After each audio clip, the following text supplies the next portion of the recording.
The phone's blue glow sliced through the darkness of our bedroom, a beacon of dread at 2:47 a.m. My heart lurched as I saw the notification, a single text from Jake, work? On Mia's screen. Can't stop thinking about last night.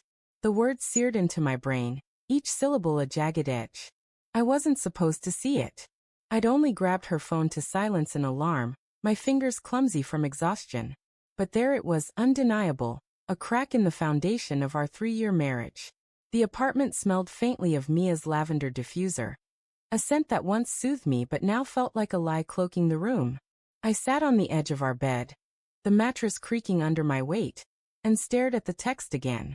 My thumb hovered over the screen, torn between unlocking it and pretending I'd seen nothing. Mia slept beside me, her breathing soft and even, her dark hair spilling across the pillow like ink. How could she look so peaceful when my world was unraveling? We'd met in a co-working space downtown, both freelancers chasing deadlines over overpriced coffee. Mia's laugh, bright unfiltered, had drawn me in, cutting through the hum of laptops and espresso machines. She was vibrant, her energy a magnet. We'd built a life together, sharing Google Calendars, Spotify playlists, and late-night texts about everything from client drama to dreams of a cabin in the mountains. But lately, her phone was a fortress. Passcode changed, notifications hidden. Her screen tilted away when we sat together. I chalked it up to stress. She was working late, she said. Networking events. Drinks with colleagues. I trusted her.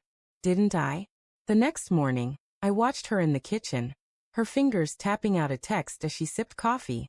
The sunlight caught the gold flecks in her hazel eyes, and I wanted to believe she was still mine. Who's that? I asked, aiming for casual but hearing the strain in my voice. She didn't look up. Just Jake from work. Project stuff. Her tone was light, but her fingers tightened around the mug. A beat of silence stretched between us, filled only by the drip of the coffee maker. I nodded, swallowing the question burning my throat. What happened last night? The day dragged, each hour heavy with doubt. At my desk, I tried to focus on code, but my mind replayed that text, dissecting it for meaning. Can't stop thinking about last night. Was it a meeting? A flirtation? Something worse? I opened Instagram, scrolling through Mia's stories. A photo from last night. Her in a sleek black dress, laughing at a rooftop bar. City lights glittering behind her.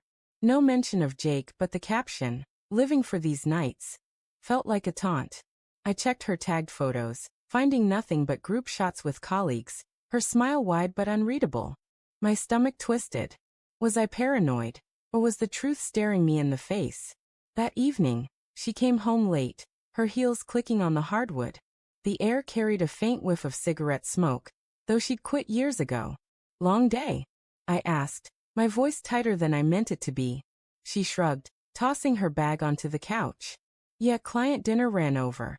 You know how it is. Her eyes didn't meet mine, darting instead to her phone as it buzzed. She silenced it quickly, but not before I saw Jake, work, flash across the screen again. Everything okay with Jake? I pressed, my pulse hammering.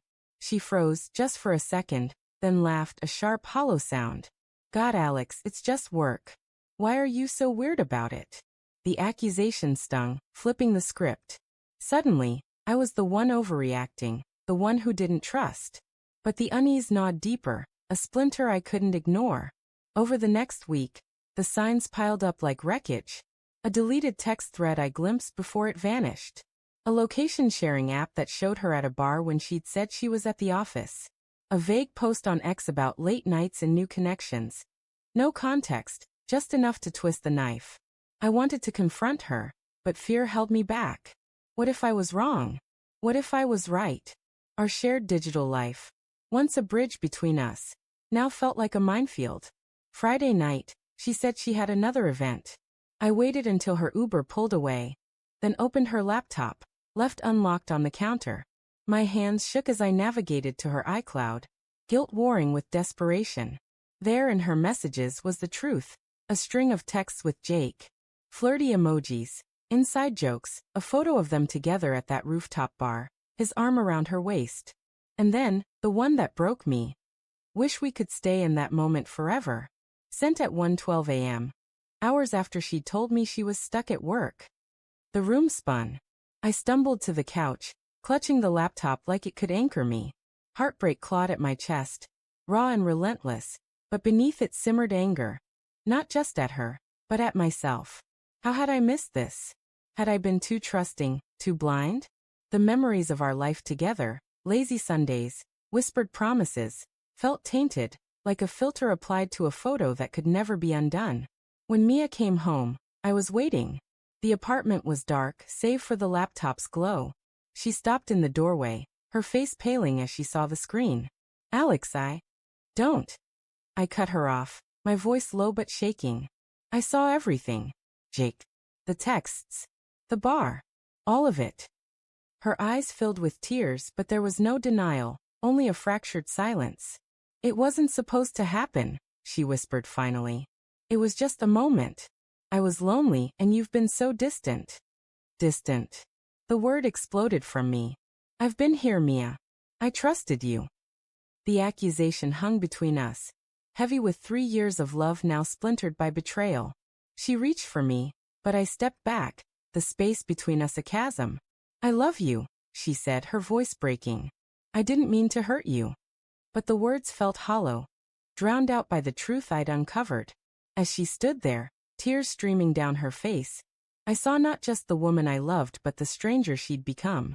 And then the final twist. Her phone buzzed again, lighting up on the counter.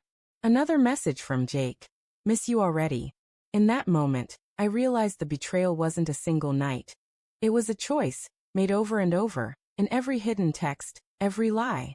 I turned away, the weight of her deception settling into my bones, knowing I'd never look at her the same again.